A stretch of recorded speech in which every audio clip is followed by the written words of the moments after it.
Now's not the time. Now is exactly the time. You're gonna die. Mac, swap some spit and die. Same but different. Come listen to these idiots talk about some movies when no one really asked for it. We're bad at sports, we don't have jobs, we're proud to be these nerds. And always remember, spoiler alert.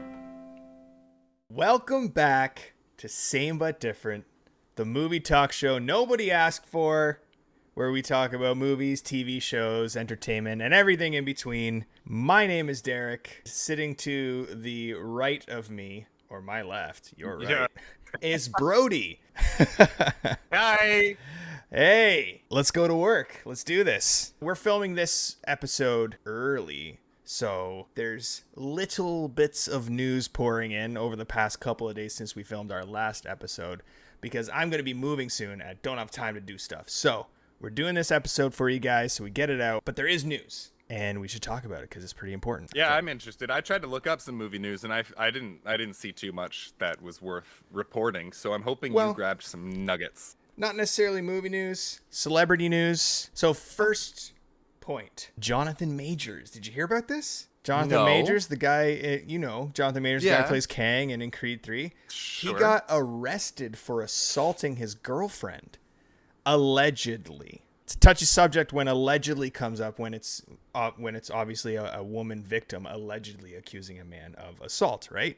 Because you want to believe the woman. However, Jonathan Majors' lawyers have come out and said there's video evidence from the cab ride where he allegedly assaulted her that he did not actually touch her at all. Was the claim physical assault? Because assault doesn't. No, it was physical assault. She had grabbed his phone to look at his phone, like who he was texting or something like that, and he had slapped her and wrapped his hands around her neck or something like that. This is what she's claiming. However, his lawyers are saying there is physical video evidence that this did not happen and he is completely 100% innocent.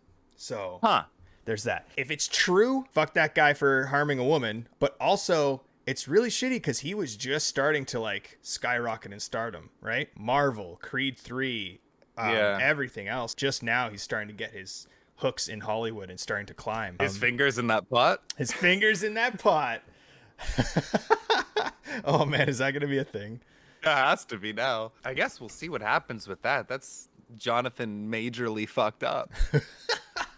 His next court hearing is May 8th, so we may not hear anything till then. Whoa. Yeah. Okay. But for now, he's out walking around being Jonathan Majors. Sure. Next bit of news. There's been set photos of Joker 2, Folie à Deux. Folie à Deux. I'm super excited for this. It's a sequel nobody really asked for, but a sequel that's slowly starting to excite me more and more. Initially, the announcement that it was going to be Folie à Deux. And then second, the announcement that it was going to be part musical. Yeah. Right? And then the third announcement being that Harley Quinn is going to be in it, played by Lady Gaga. And that's the bit of news we got today, is that there's the set photos show Lady Gaga in her Harley Quinn getup, or at least one of her costumes from the movie.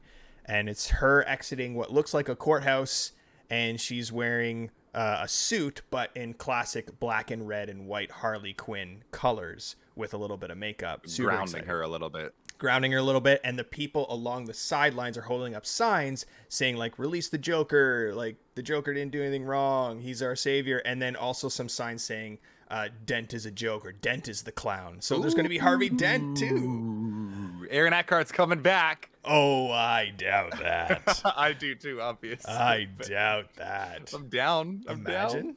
Who do you think, who would you get to play Harvey Dent? I have him in my head, but I don't know his name. Oh no. He's like the boyfriend and everything. I don't remember. I might not even know his name. What is he in? I don't know. Anyway. If we're going older Harvey Dent, I would choose John Hamm. Oh, okay. Since he missed his shot at being Batman. Or it could be Josh Brolin, and they could just do what Men in Black did and have him look like Tommy Lee Jones, but play this, because Tommy Lee Jones was Harvey Dent first. Anyway, are you excited for the Joker 2? Yeah, I'm excited to see what happens for sure. I enjoyed the Joker. Again, like you said, this is a sequel I didn't want. but it's happening, so whatever, we'll see. Last bit of news that I have. We talked about this briefly on our trailers section for the Mighty Morphin Power Rangers reunion special. I talked about how Jason David Frank wasn't in it because he had passed away. This is not true. They filmed this before he passed away. You're like, this is not true. He did not. Imagine. You thought you were gonna blow up in the world just now. They filmed this before he passed away. Wow. Amy Jo Johnson, the actress who played the original Pink Ranger, also did not film this special with the Power Ranger crew. People were accusing her of not doing it because of money issues. She's recently come out and said it was not because of money. Me and Jason David Frank, for our own personal reasons, just chose not to do it, and it's none of your beeswax. That's a quote. And that's it. She said beeswax? None of your beeswax. Nice. Nice. Yeah, she was very direct and strong about it. She's like, I could have, maybe it's because I didn't want to go to New Zealand to film. Maybe it's because I was busy. It's not because of money. We just didn't want to do it. There you go. Okay, whatever. To each their own. I'm bummed about it because those are literally my two favorite Power Rangers. I just chose not to be in the Power Rangers reunion, but whatever. Yeah. That's all I have for news. I don't know if you heard anything. One super tiny bit, and it's casting news. It's not that big of a deal, and you might already know this, but Kumail Nanjiani and Patton Oswalt have joined the cast of Ghostbusters Afterlife 2, and that's pretty exciting. I did see that. I wonder. I who love they're gonna Kumail. play. Patton Oswalt, sure. I mean, I've got no I can't say Patton Oswalt's amazing, but I love him. So very excited about that. The Ghostbusters Afterlife was an awesome, I guess, requel is what you would call it, although that's normally for horror movies, although Ghostbusters kind of a horror movie. Anyway, loved it. Loved Afterlife, and I'm excited for the sequel. Patton Oswalt, I guarantee I'm Is putting gonna voice Slimer. not Slimer, but a ghost. Okay. Yeah. But a ghost. I guarantee it. He's just a voice actor. People get him to voice act things. Yep. It's just what he does. Yep. Kumail could probably be a new recruit. Or the bad guy. Ooh. Kumail also had an interview where he said that Ghostbusters is his first favorite movie ever, and he's very, very excited to be attached to the franchise. I love know. full circle wholesome I moments. know. that. Like when he was a kid, that was his favorite movie ever. And yeah, that's pretty cool. Love that. Yeah. All right, that's it for news. Let's move on to our review for this week. Our first movie of Apocalyptic April, Invasion of the Body Snatchers, circa 1978, starring Donald Sutherland and, surprisingly, Jeff Goldblum. I had no idea. Yeah. I was so and probably his first big role. I don't know. I didn't look into it, but way bigger role than I thought he was going to have, for sure. yeah. No, he was a supporting character. He was in it a lot. Yeah, loved it. So young, so charming. I think I went first last time, so you can go I first believe this time. that you did as well. Okay, All right, I will go first. After you, good sir. Oh man. Every single time I watch these old horror movies, it reminds me that I need to watch more of them, and that this might be like my favorite niche genre, like old horror. You remember when I watched Hellraiser for the first time, and immediately I was like, that's one of the best horror movies I've ever seen. Yeah. Maybe we're spoiling the end of my own review, but I fell into the same trap with this one. No way. Okay. Oh my God, I loved this movie. There's something about it, and maybe it's just the 70s in general, but there's this sense of real, gritty realism to it. Everything feels so haunting, and it makes what's happening scarier. And it really makes us care about the characters. There's no hero. There's no they're just regular people who are in this bizarre situation. I loved it. It was the perfect blend of science fiction and horror without ever leaning too heavily into either genre, which I thought was awesome. I also really liked nothing really gets explained to us because we're learning the events as the characters are learning the events. So there's no cutaway to give us exposition or anything. We're just along for the ride. And I thought that was pretty darn cool. From the beginning, burrowing under your skin and just getting tighter and tighter as the tension of the movie goes on. And yeah, it's a slow movie. It didn't feel slow to me. It relies on the paranoia it instills in you instead of violence and gore and jump scares and stuff, although we do get some of that too, which is fun. I think there was one moment of gore. Yeah, and it happened at the point where I was like, I guess this movie's pretty PG, and then he bashes his own face in with a shovel and you see everything. And I was even like, whoa. And even to that point, it's not technically human. So it's not even That's human true. violence technically. So it's That's true. No, it wasn't. It wasn't just. It was disgusting, but yeah, it was the paranoia and the terror that it invoked in you, which is really really cool because that's what happened to the people in the movie. So like it's like on purpose made the audience their own pod people, just giving you this slow sense of dread and getting worse and worse. Like it was. I love watching these old movies and getting to see what the acting was like and how charming and grounded and real it was. Donald Sutherland, they all killed it. Their chemistry was so good. I scoffed at the idea of a blossoming romance between them, but it felt so natural. Like that was never the point. They were never introduced as like longing for one another. It just kind of happened. I don't know. Yeah, but okay.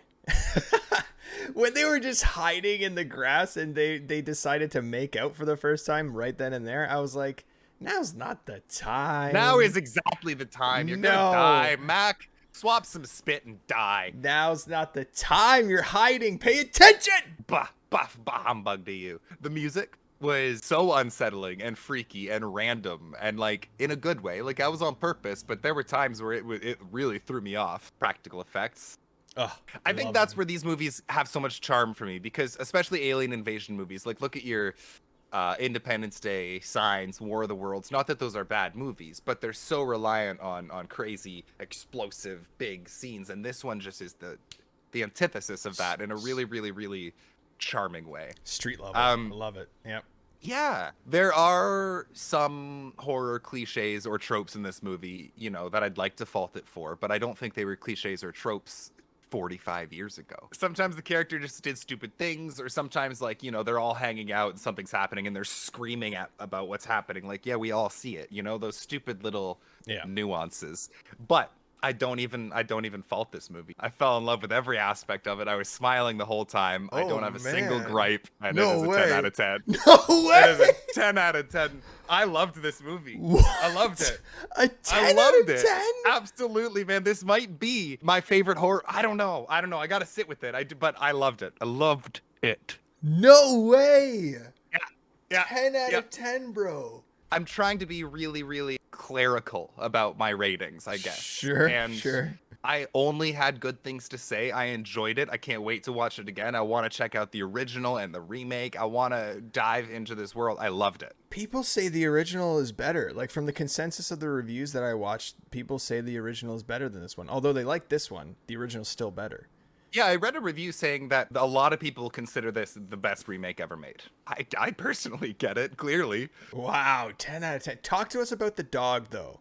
Talk to us about the dog.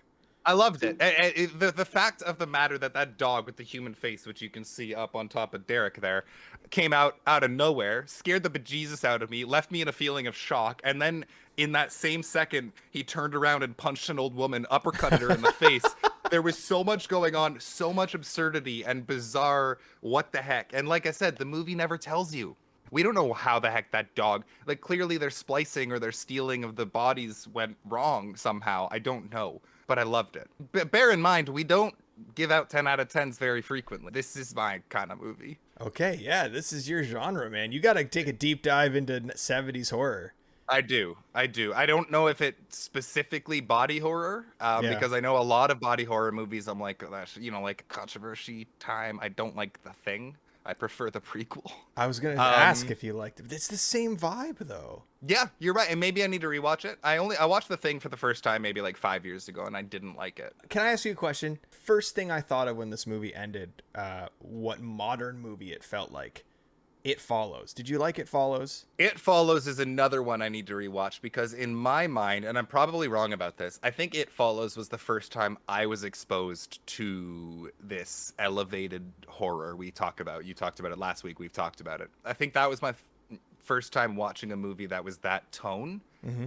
And it threw me off to the point where I've gone, you know, it's been out for 10 years probably. I've gone that long saying I don't like that movie. Okay. I think I might need to give that another viewing. This is very much the same vibe. The paranoia, the regular people. It's just very much the same vibe, just modern. And I think you would like it. Based off a 10 out of 10 for this, I think you'd like Go it. ho, Like go it. ho, Like go it. ho. And I'm not. I wish like. Oh, I love it. I wish I could give it more than a 10 out of 10. No way, man. That's amazing. Okay. I- Invasion of I the Body never- Snatcher tattoos. Get little pods. That's not. No. Okay. I'd get the dog. I want to get Donald Sutherland screaming at me. Oh, it's so funny. And also, fun fact, Brody texted me this yesterday while I was watching the movie. It was Leonard Nimoy's birthday while I watched the movie. Blew my mind, bro. Yeah, it was crazy. We both decided we were watching the movie around the same time, and I was just strolling through the cast looking at some stuff, and I saw it was his birthday. And I'm like, what the heck are the odds of that? Incredible. Crazy. Incredible. Not knowing he's in it. Incredible. Okay, the good. I'm so curious. I agree with you on a lot of points. The paranoia in this movie is the shining factor of the movie. It is what drives the movie, supports the movie, and makes the movie what it is, the paranoia. It's not necessarily... It's a type of horror, but not the horror that people are used to seeing on screen. But you're sitting in your seat, you're watching it, you're at the edge of your seat most of the movie, and you feel almost claustrophobic while you're running around in the streets. I don't know, it's just a weird, creepy feeling, and it's paranoia. You don't know who to trust. And that's why I related it to The Thing in this section of my good, because it's the same vibe in The Thing. You don't know who it is. How they placed, or I guess this was the director, how the director placed background actors in the frame and had them like stare at our main characters or watch them walk by or stuff like that was so creepy. There was always something going on in the background that was never even the focus. Like it was just happening. That is my kind of horror, honestly. It was cool. When Mike Flanagan did that for Haunting on Hill House, where like you're just looking around for a ghost. Yeah. It's the best kind of horror because you're just like, what the fuck is happening? It makes when things like actually happen, big scary things, it makes you savor them and appreciate them so much more. Yes. Because you've just been waiting for it, and then anyway, 100%. No, it's okay. The lighting, just coming off the paranoia, the lighting was incredible. In really darkly lit places, you would have like one slash of light going across their faces, or when he was hiding in the closet and he was all lit like Rembrandt style. That was so cool. The lighting really fed into the horror and fear and the paranoia of everything, and I appreciated that. The cinematographer, whoever that is, amazing with the lighting. I didn't notice the music as much as you did. I noticed audio. The audio sound mixing of the screaming and the breathing and the ultrasound heartbeats of the pods and stuff like that. All of that was so unnerving and so unsettling. And it just, again, with the light, with the composition, with the background people, all added to this paranoia. It all comes back to paranoia. Yeah. So that was awesome. And then, yes, got to give props and practical effects, because they were incredible. They were incredible. Just having these 1970s. Yeah, just having these beings being born out of pods with the stringy stuff all over them. I don't know. It was really cool. I have bad points. I do have bad points, and a lot of them contest what you liked about it. I think this movie needs a remake. And I know it's had a remake before, but it needs a proper remake in the vein of It Follows. Like that kind of elevated horror, not like your main hero character's CGI horror. It needs an elevated horror, slow burn kind of remake, keeping in line with what it truly is, right? Like, don't make it some spectacle. Just remake it for what it is, because it did such a good job. I think the time that it was filmed and what we're watching, for me personally, I suffered watching it because of the time. Like the acting to me, I didn't care for because of the time. I know it's like this nuanced little niche kind of thing, like for that time period and that genre even, but it bothered me sometimes. Like, yeah, I don't like watching that sort of thing, because there are movies out there you can go back to and they do stand the test of time with acting and stuff like that. And this just wasn't it for me. It dragged a little bit in the middle, maybe a little bit before the middle. I think the middle is when it started to ramp up, actually. Right before the middle, there was like some dead space for me. I found myself checking my watch or checking my phone or something like that. And whenever that happens, you've lost my attention. I don't know if that's just me personally, but there was something about it. Just like the beginning intrigued me, and from the middle on, but there's something in between the middle and the beginning that they lost me. I don't like how we didn't understand what was happening. I knew you wouldn't. I knew Yeah. you wouldn't. For once, a movie doesn't need to tell us, though. It's so fun to be left in the dark because we wouldn't know if we were supposed to feel like this is happening to us, you know? Okay, there are certain aspects of the movie I don't care to know for. Like, I don't care that I didn't know why they were invading. I didn't care about any of that. It's happening. The invasion is happening. That's fine. What I did care about is how they duplicated people. That, to me, logistically needed to be explained for me to enjoy it fully. Because it didn't make... because there were a lot of inconsistencies in the movie itself. When Elizabeth fell asleep for the first time and started getting cloned somehow, I accepted that. That was fine. Whatever. Donald Sutherland came in, rescued her, took her away, and she was like, oh, I'm better. Yay. But then later on, at the end of the movie, she falls asleep, starting to get cloned, and he goes over and tries to wake her up. She's dead. Like, what? Yeah. It was inconsistent because he was able to save her before. Why not now? There were a lot of points where if somebody was sleeping, the plant had to be touching them or at least nearby to clone them. Whereas she was in the middle of the grass and her body was cloned somewhere else for some reason. I don't know. There's inconsistencies, and I didn't like that. I wanted to know. The grass is a plant, and it's all connected underground. Wow. There it is. So. There it is, everyone.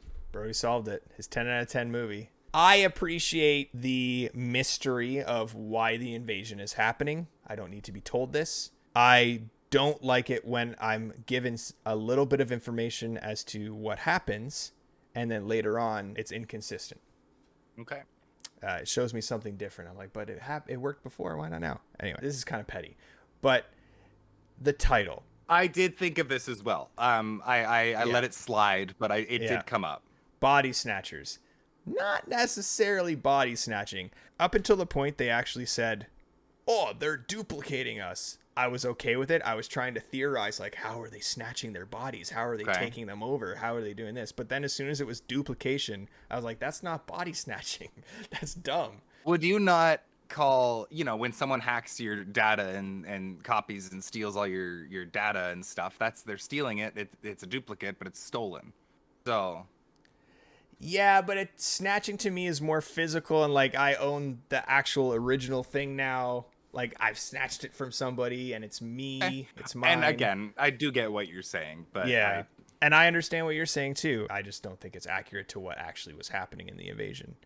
Okay, personally, again, petty thing, doesn't lose too many points for that. Overall, I really enjoyed the film as well, mainly because of the tone and the feeling I had while watching it. So I gave it a 7.5. Okay.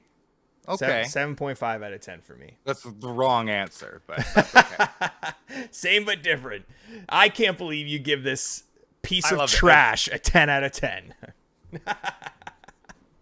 How dare you? Yeah. The cinematographer, by the way, I looked it up because you asked. Taxi Driver, Raging Bull, The Lost Boys, Ghostbusters 2, Kindergarten Cop, The Fugitive, Evolution, and then most recently, before his retirement, Bridge to Terabithia. Okay, so he's the best cinematographer ever. Also, the writer wrote all the Indiana Jones movies. Well, shoot, that's okay.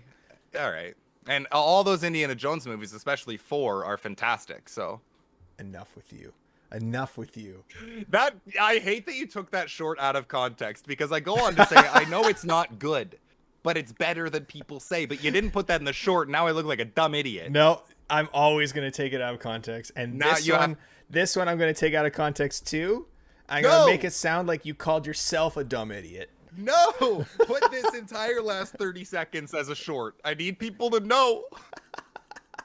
I have all the power. I hate it here. We should do a 70s horror month. That would be fun. Rosemary's Baby.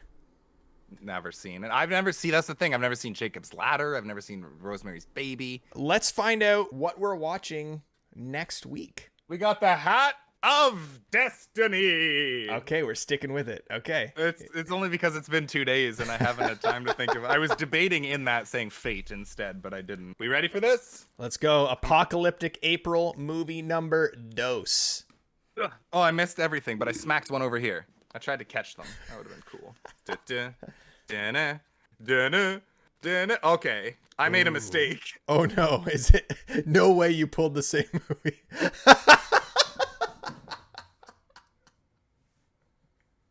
Oh dear.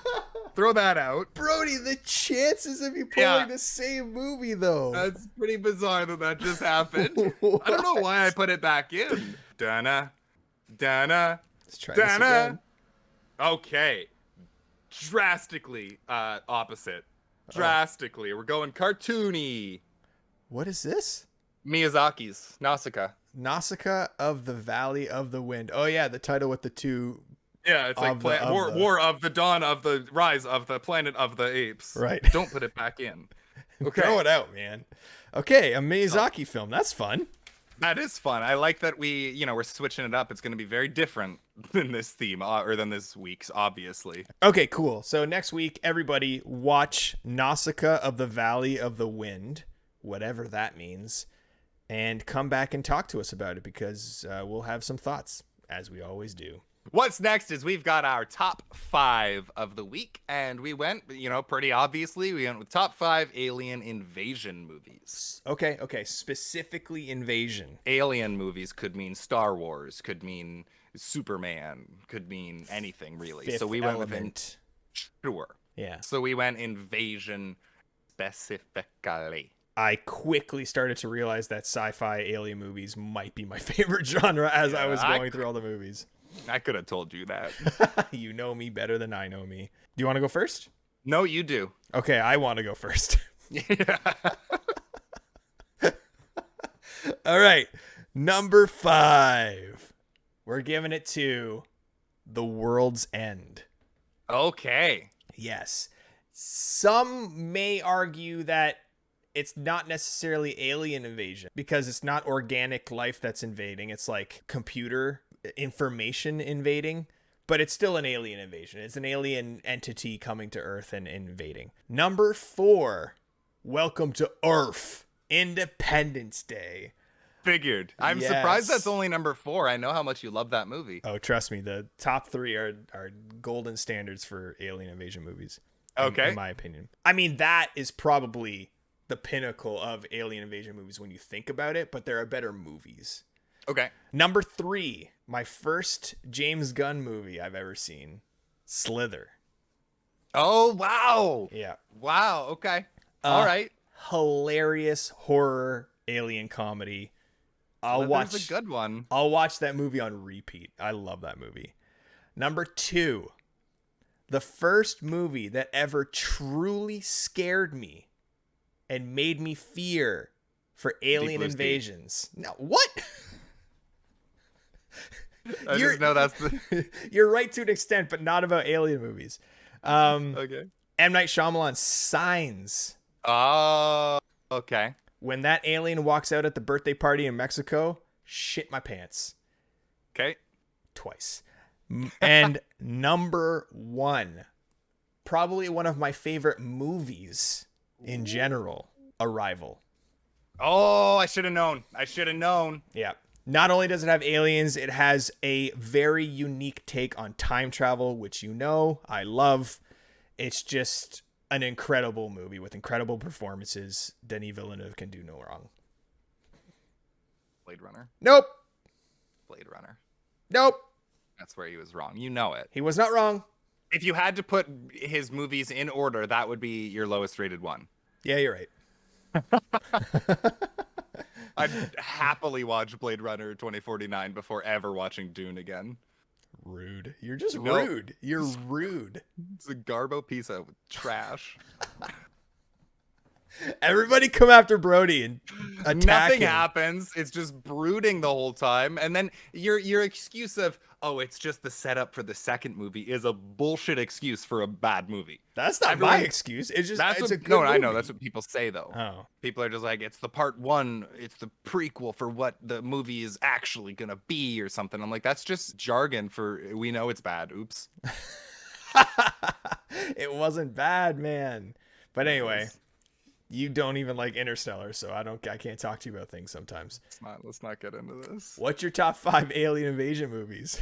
We only share one, which I think is pretty interesting. Love that. Love that. Number 5, Cloverfield. Yes, I almost Love put that on my list. I almost put Slither on my list, so I get that. Love Cloverfield. Loved the sequel or the, I don't know, it's not a sequel, but 10 Cloverfield Lane, and then didn't much care for the Paradox one. But great franchise, fantastic movie. Number 4, The World's End. All right, cool. Any other movie in the Cornetto trilogy, well, the other two would have gone obviously higher, but they're not about aliens. This is the weakest one in the trilogy, but I still adore this movie. Number 3 is similar vibe to the previous, Attack the Block. Hey! I love Attack the Block. It is an incredible movie. I am currently blanking on his name. What's Finn's name from Star Wars? John Boyega. John Boyega, yeah. First time I'd ever seen him. Might be the first big thing he was ever in. Amazing, amazing British alien horror comedy with some awesome action scenes. Love it. Watch it. Number 2. If you've watched this show for a while now, you'll already know this was going to be on my list. Little Shop of Horrors. Oh, yes. Which, again, spoilers, you don't really know that's what it is until the very end of the movie, but that's what it is. That's what it is. It's not really till the end. He sings from Outer Space. Anyway. Fair play, though. That's a good one. That's a good call. And number 1, I mean, what did I just give a 10 out of 10 to? It kind of had to be my number 1. Like, I couldn't, in my mind, I'm going to go back and watch Attack the Block. I'll watch any 4 of those movies more than I'll watch Invasion. But I gave it a 10 out of 10. It has to be number 1. Invasion of the Body Snatchers, number 1. Fair enough. Wait, any other movies on your list right now, are they 10 out of 10s? No.